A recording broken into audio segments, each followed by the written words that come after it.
She was always hysterical and playful, great sense of humor, and she loves her soccer. She also loves her Chicago sports. She's a friend of the DA show. She won a World Series a couple of years ago as a member of the Chicago Cubs. Her name, Susannah Collins from MLSsoccer.com and all MLS extensions. Best intro ever, DA. How you doing? I'm great. It's so good to see you. You too. I feel like it's been too long. It has been. How's life? Great. We're kind of, MLS season has officially wrapped up. So in the off season now, officially in the off season, so I can take a little bit of a breath. But yeah, it was wild. It was a wild 2019. It was a historic year because this is the first year that the league went to the single elimination format of the playoffs. So every round of the playoffs, no home and home legs. It was one game, one match, in and out. And it led to crazy games. I mean, everybody going all out from the first minute. And there were some matches that you just couldn't believe all the action. It really worked. People fell in love with it. It was awesome. And I, having, experienced the two-legged series before, it was so good. I think across the board, people responded so positively, and the teams included, because as you say, these games, one and done. That's it. And so the product on the field was outstanding. I was at the Seattle-Dallas match, which was just bananas. In round one. And then, of course, I got to see the El Tráfico playoff edition between LAFC and the Galaxy. No defense required. No defense at all. Just a whole lot of goals. But let's be honest, we all love to watch goals. And that was... just to be able to experience that and witness it firsthand, it was so, so awesome. I am so on board for this new format. I think it worked really well. It was great, and they were able to fit it in a timely fashion in between the international breaks and everything like that, so it really worked well. And then it culminates in the MLS Cup in front of 69,000 people in Seattle. 69,274 people. That's exactly right. MLS was very proud of that number. Don Garber tweeted out that number. That's the biggest crowd ever in that stadium. And the Seahawks play there. That was bigger than any Seahawks playoff game. Biggest sporting event in Washington State history, which is just wild. Bonkers. It was so loud. Yeah. CenturyLink gets loud. I've been at matches there before. I've never experienced a Seahawks game there, but they were trying to actually break a decibel level that they set at NFL matches, and I think they did it. You couldn't hear anything. I was down on the field at the start of the match, and they do the Sounders fans do this awesome thing where they clap and the team comes out. And it was roaring. You could feel it reverbing through your body. It was so, so cool. I'm telling you, Seattle did it up. Susannah Collins joins us here in studio. As a city, they totally embraced the Sounders. They embraced soccer. They had parades, fans marching through the streets, chanting, singing, going into the game. Macklemore doing pregame concerts. Yeah. What more could you want? Ken Griffey Jr. in the house. It was epic. And then Russell Wilson's a part owner in the Sounders, was at the parade. They did a parade. Yeah. Not a lot of MLS cities would have a downtown parade. The whole thing was just amazing. It's awesome. Seattle, for a long time, has been one of our most ardent fan bases in Major League Soccer. And for them, they have hosted MLS Cup before, but not while the Sounders have been playing in it. Yeah, it used to be a neutral site. Exactly. And so for them to actually get to watch their team playing in an MLS Cup final, the city, I got into town on the Thursday before the match on Sunday, and it was just everywhere. They put the Sounders flag on top of the Space Needle. It was Sounders kind of blanketed the entire city of Seattle. And it was just really cool because that has always been such a passionate soccer city. And for them to reap the benefits and then obviously watch their team win, it was so cool. It's really big league. Yeah. And for the first maybe 15 years or so, the MLS struggled to be as big league as the other four oldest sports in America. And now when you go to Atlanta and there's more people talking about United than there are talking about the Falcons. And in Seattle, when they're hanging Sounders banners from the Space Needle and having a downtown parade, and you go to Orlando and that's all people talk about, you start realizing, well, it's officially arrived. It's exciting. I think, soccer is one of the only sports right now that's sort of on this upward trajectory. And it's exciting to be kind of on, not the ground floor of it, but on the this ascent. And this is my fourth season with Major League Soccer. And since I started, I mean, like, you mentioned the Atlanta thing. I mean, we had no idea how big it was going to be in that city. That's not just a soccer story. That's a sports story. 100%. And so it's been super gratifying to kind of watch this sport grow and watch the fan base grow and watch people embrace it. We're all pretty stoked about the direction it's going in. LAFC took LA by storm. Yeah. I mean, that's the number 2 market in America, and LAFC was a relevant sports story the entire season. I had not doubts, but the Galaxy had been, the soccer team in Los Angeles, and great at it. and very good at it historically. I mean, Landon Donovan, David Beckham, Robbie Keane. You look at all these amazing players that had played there, and so when LAFC came in, I was kind of like, how is this going to go down? And number one, they were brilliant with their marketing. I mean, they're just cool. Like, their logo is cool. Yeah. The colors are cool. They did this whole sort of street promotion where they got people involved. And then my first match there, they have the supporter section called the 3252. And they were as loud as Seattle fans. I mean, you would think that they had been a part of the league for the last 20 years. It was really, really incredible. So they are legit. Also, that team is so flipping good. Goodness. And the style was like, they were just fast break basketballs. Yeah. We're going to score goals. Who cares about defense? Yeah, We're just going to go out there. It was really, really fun to watch them all season long. So a little bit surprised that they ended up not making it to the final, but that is very MLS. That's just kind of what happens. Expect the unexpected. Totally unpredictable. Susannah Collins from MLS, MLSsoccer.com, joins us in studio after the season wraps up. Sounders are your champions last Sunday. So you get sent on remote for crazy things. Yeah. I mean, you hang out with players. You do a lot of personality-driven profiles on them.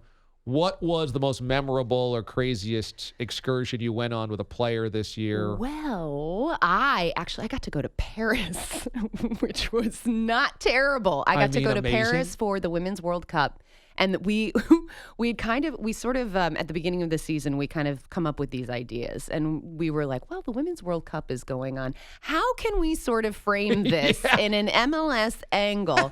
And as it turns out, there is a player for the New York Red Bulls, Florian Valot, who is from Paris. He happened to be coming off an ACL injury. So he didn't have training to worry about. And so basically, the way we found your hook. Exactly. We presented it to him where we're like, hey, do you want a free trip to Paris? Go back home. He was like, okay. Yeah. So we did this whole thing where he kind of was our tour guide around Paris. We went to the USA versus Chile match together. It was awesome. It was so, so very awesome. And it was great, too, because he was super into it. He's a huge fan of the women's game. And so he had a lot to say about the players and the tournament itself. So that was, it's hard to top. It's hard to top World Cup, Paris.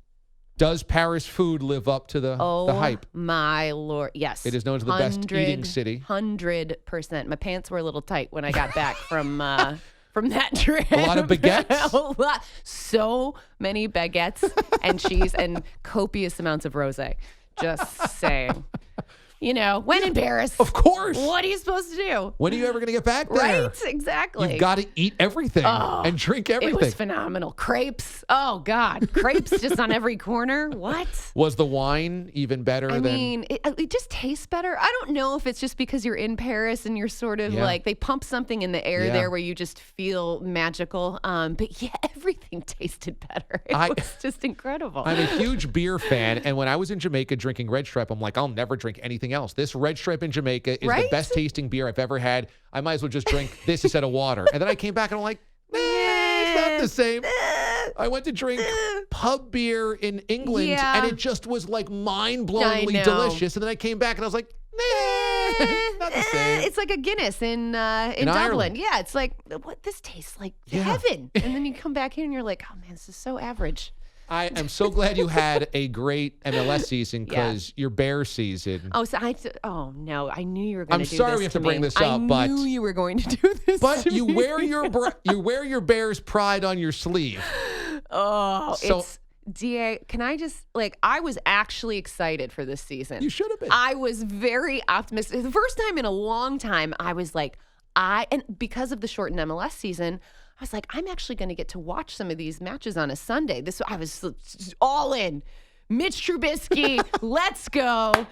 And it has been such a disaster. I mean, an absolute disaster. Like the text message chain between me and my father during these games is just awful. It's so sad. It's so sad. So it's been a real bummer for me. Well, at least you have the Blackhawks. Oh, wait. At least you have the Bulls. Oh, wait. At least you had the Cubs. Oh, wait. This is, it's not going well for the Chicago sports Thank scene God right your dad now. got that World Series a couple of years ago with the Cubs. I can't tell you how often I say that. Well, we got one. We got one. 26. There's always 2016. That is sort of my life mantra. When all else goes wrong, it was like there's this beacon of light in my life, and that's about it. That's it.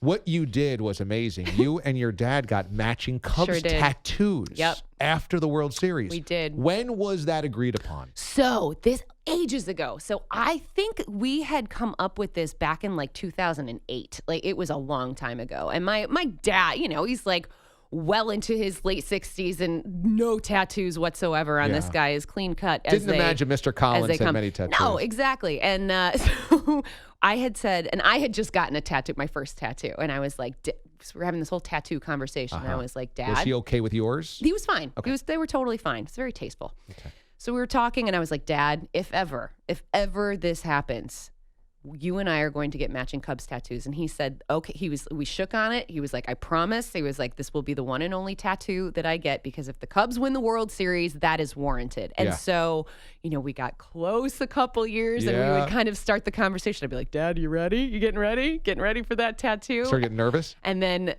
2016 happened. And one of the first things he said to me after they won, he was like, guess we're getting the tattoos. And so it was, I was home for Thanksgiving the month after, and we went to a little tattoo shop in Naperville, Illinois. And the best part was the tattoo artist was like, yeah, I did about like 10 of these earlier today. So we were like, oh, we're so not original. But like for us, it's just, this awesome bond that we have. 2 questions. Number 1, how did you choose the tattoo parlor for your dad? Yep.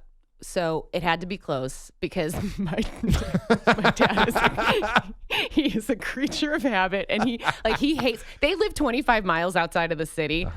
They go into Chicago maybe once a year when my mom it's like you go to Paris. Makes him. Exactly. So it had to be within like a 10-mile radius for him. And so I did some research, found this tattoo parlor that had very good reviews, called them, said, we want, the 1980s like cubby tattoo. And the guy was like, yeah, no problem. We're doing a bunch of these. And so I felt good about it. So we went in and he was very nervous. But second question, how did you and him decide on where to get it? So I knew I wanted it on my ankle just because it was one of these where you can kind of cover it up if you need to. Not that I feel like tattoos aren't really that taboo anymore. No. But I just kind of knew I wanted it on my ankle because I could cover it up if I needed to. A neck tattoo. That might have. Maybe like a little like teardrop under the eye. 2015 teardrop. And so my dad initially wanted it on his arm, and then I started getting my tattoo first. And he was like, oh, I actually really like that. And he was like, I'm going to go with the ankle too. And I was like, all right. Wow. Yeah. So he switched it up. Papa Collins went ankle tat. Got it right. We're at the same ankle, same spot. So cool. Forever bonded. So cool. Yep. I love it. More with Susannah Collins coming up here next. We'll play 10 questions with her. We'll also talk about Tua as a quarterback prospect. Susannah Collins from MLSsoccer.com and all the MLS production capabilities joining us here on the show. We'll play 10 questions with her coming up here shortly. You are a Bears fan. Are you already done with Mitchell Trubisky, or you want to keep giving him a little bit more? I'm done.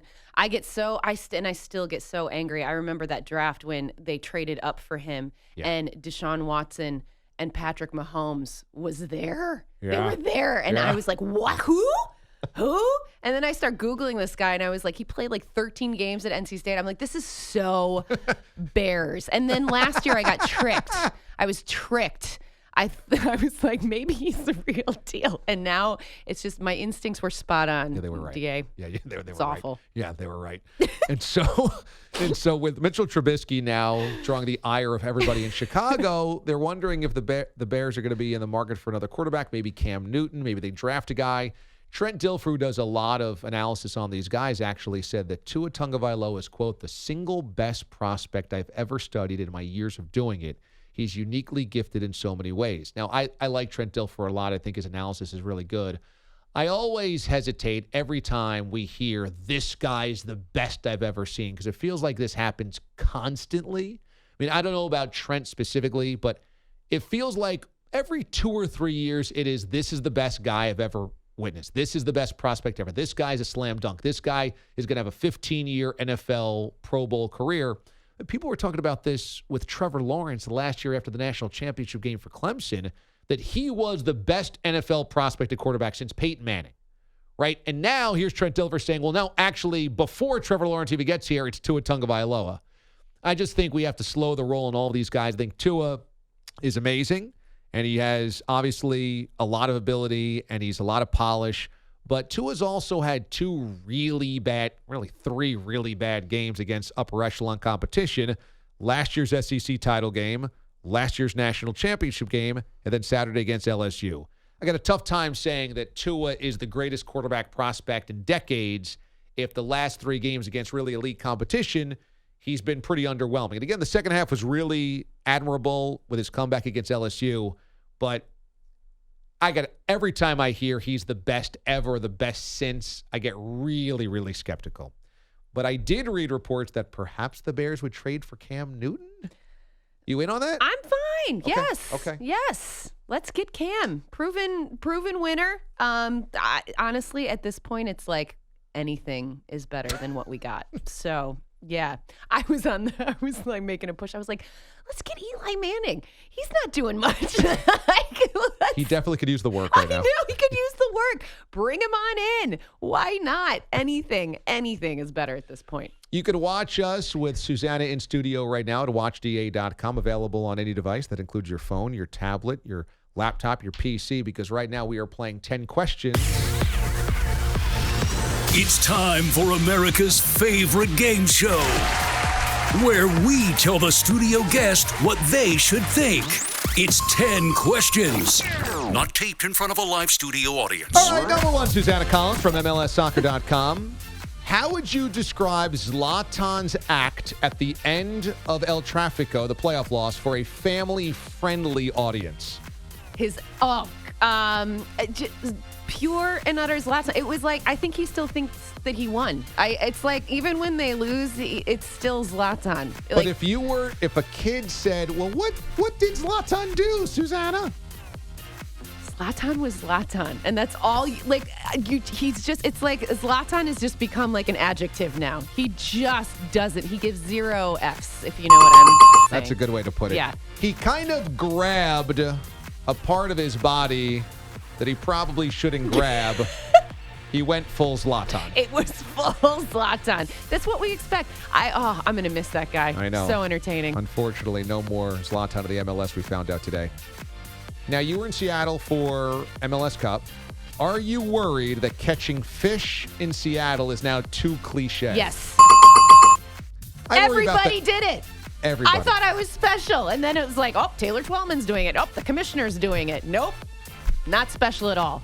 And every time there's a big Seahawks game, people do it. Every time there's a big Mariners game. It's very basic. It's real basic for the kids out there. Number 3, does Starbucks taste better in Seattle? No. Is that right? No, it doesn't. It tastes the same. I'm not a huge Starbucks fan anyway. Okay. And so, it's just So it wasn't the like same French old thing. wine? It is literally, though, on every, you walk 10 feet and there's a Starbucks. So you're never far if you need that fix. But so the baristas aren't more talented? They're very nice. It's not a fresher cup? I wouldn't say the quality improves. Okay. Number 4, what are the proper toppings on a hot dog? Come on now. You got your ketchup, you got your relish, you got your tomatoes, you got your onions. Do not put ketchup on your hot dog, people. Do not put ketchup on your hot dog. That's kid stuff. Thank you. Well, you're from Chicago, so you're a big Chicago dog gal. Yes. So you put all the veggies on Put there. everything on there except for the ketchup. I love a Chicago dog because it's like a meal. It's all your 4 major food groups. You know, here in New York City, you stop by a hot dog vendor, and it's just a little piece of wimpy meat on a bun with a little ketchup. No. You know, Load it up. You're getting no veggies. Load it up. And you're going pickle spear. Oh, pickle spear. And then you put peppers, maybe a onions, little celery salt relish. on there for some seasoning. The mustard, no ketchup. Now that's eating right there. For a Chicago girl, Lou Malnati's or Giordano's? Oh, Lou Malnati's all day. What makes it better? The crust. The crust is just, it's a little butterier. It's a little flakier. Oh, put it in my veins. It's so good. So good. Now you're making me hungry. Yeah, we can't get any good deep dish around here, but there's a good slice of pizza around every corner. I mean, I love New York pizza. It has to be said. But the Lou Malnati's experience is second to none. Chicago found a way to make cake out of pizza. It is. You're right. Cake. It's a pizza cake. If you could have a bobblehead of any athlete ever, who would it be? Oh, my God. Greg Maddux. We were looking for Ryan Sandberg. Oh, good. That would have been. We thought you were a big Rhino fan. I mean, yes, obviously. Really, any Cub from the mid-'80s? Exactly. Any of them. Sean Dunston was probably... Sean Dunston. Oh, God, what a ledge. Absolutely. Mark Grace probably would have worked. I had a huge crush on Mark Grace. I mean, everybody did. What He was grade dreamy. was that? He was, oh, my God, like kindergarten? Kindergarten? Yeah, I was little. A kindergarten? Just dreamy-eyed over Mr. Mark Grace. He was very pretty. Yeah, he's a handsome man.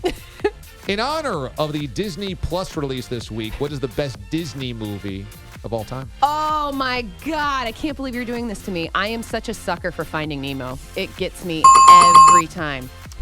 Every a great time. one. Every time. And it's... A lot of people would have probably said Aladdin or Lion King. Yeah. You went Finding Nemo. I went Finding Nemo. It gets me. Mraz, you're a big weepy kid at heart. What's your favorite Disney movie? Bambi. What? That's Really? brutal. What do you mean? It's a great. That I mean, obviously, scarred it's a sad. me for life. It's what happens sad. sad, but it teaches you a lot about life as a kid. So you were looking for life lessons. I never for cried at a wake after seeing Bambi. Nothing could be more sad than that cartoon my deer. God. What does it smell like when you're bouncing up and down in a crowded supporter section? Oh, it's a mix of beer, stale beer, Stale beer. and sweat. Because you get stuck in some Yeah. real... Oh, it's intense. It's intense. They don't stop. There are amazing supporter sections across MLS that just get all together and they've been drinking all day or partying all day or sweating all day because it's a summer league. Yep. Unlike across seas, these are fall and winter leagues and spring leagues. So they are sweating all day and they're in hot climates and they're in a stadium all jammed together and they're jumping up and down and cheering and chanting. And I love these people. For 90 minutes. I love these people. That's right.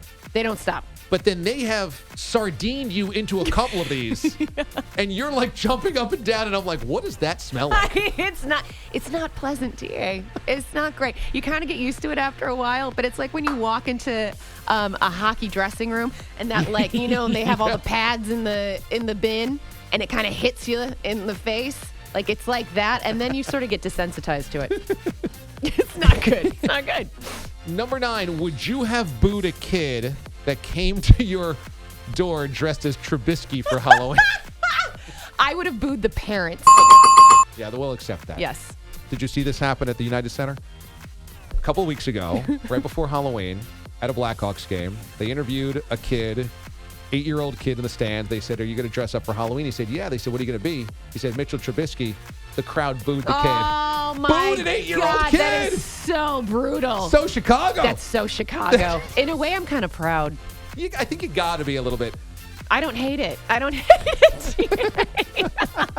I'm also a bad person, so I'll put And that on the finally, record. you went to France this summer, as we talked about. What's the better dish in France? French toast or French fries? Ooh.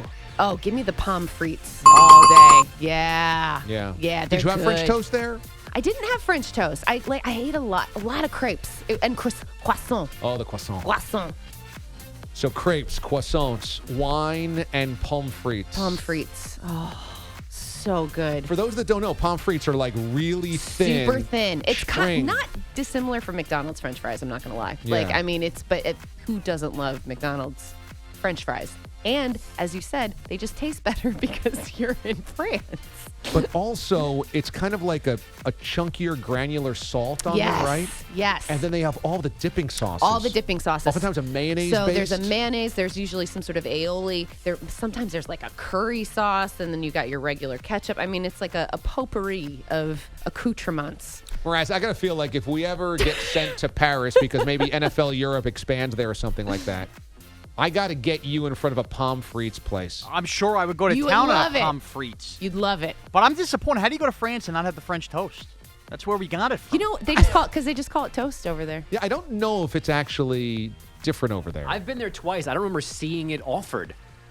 So they do like the croque monsieur and the croque madame, Right. which is like French toast-esque, but they And- make a sandwich out of it. Right. One of them basically. has ham and cheese on it, right? Yeah, that's the croque monsieur. Okay, tell Very us good. more about this. So you have a sandwich, Yes. and the two pieces of bread are French toast. Basically, and Yeah. it's still, and then they put it on the croque madame. They put an egg on it, and then this like bechamel sauce. Oh my Right. It's really good. But just like cinnamon and egg wash and bread and this maple syrup is not a Parisian thing. We very much Americanized it. yeah. Yes. We've dumbed it down for Sean. Yes. But wait, can you order American toast in France? Like where you just put bread in a toaster? Oh yeah. It's probably not called American toast, though. But we give them the credit for their toast. Yeah. We just let it's sexy to call it French. That's right, that's true. This is what we do. Croque I like that. Now I'm in the mood for French toast. Yeah. Well, I'm probably going to owe you guys breakfast on Monday, so it might be French toast. Let's go Raiders. French toast on me. So your season has now wrapped up, but your off season is just beginning. Yep. It never ends. Never And ends. so our listeners and viewers can watch you at MLSsoccer.com. Yes, and sure follow can. you on your Instagram and your Twitter, and you post all this amazing content in all those All places. of that. We try. Yeah. Content never stops. And you have a podcast. I do. Yeah. Got a podcast this year with my good friend Jillian Sakovitz called The Call Up. And you can subscribe and listen to it on any of your, chosen podcast places. It's soccer, but it's also lifestyle. Yes, And it's a lot of the players behind the scenes. So Jill and I are on the road a ton, and so we have a lot of stories that you don't necessarily hear about, and so it's kind of our outlet for those, and so a lot of sort of anecdotal stuff behind the scenes, player personality driven. It's really fun. I hope that if the Bears win the Super Bowl, that you'll come in and get your Trubisky tattoo here on the air. If the Bears win the Super Bowl this year, I'm saying this with confidence that this is not going to happen at all. Definitely stress this year. I will get a Mitchell Trubisky tattoo on my other ankle. Really? 100%. Putting it out there, I will do it. What happens if the Bears make the playoffs? Will you make a bet with us? Yeah. Okay. No tattoos. Okay. Maybe you come in and you have to maybe eat a Chicago dog before Mraz finishes his Chicago dog? No, I could do that. Any eating challenge, I'm down for. Get some Lou Malnati's in here. They deliver you can ship Lou Malnati's. So we could have a lot of fun with this. Okay. I'm in. All right. Maybe we'll have a Chicago deep dish pizza eat off between Mraz and Susannah Collins if the Bears make the playoffs. I think I might surprise you. I'm in. Okay. I don't know that you can beat me, though. I don't know. I don't know You about haven't that. seen this girl when she's hungry. You haven't seen me when I'm hungry. Or not hungry. The hunger doesn't matter. Yeah. You haven't seen Mraz after his third breakfast. He can really eat.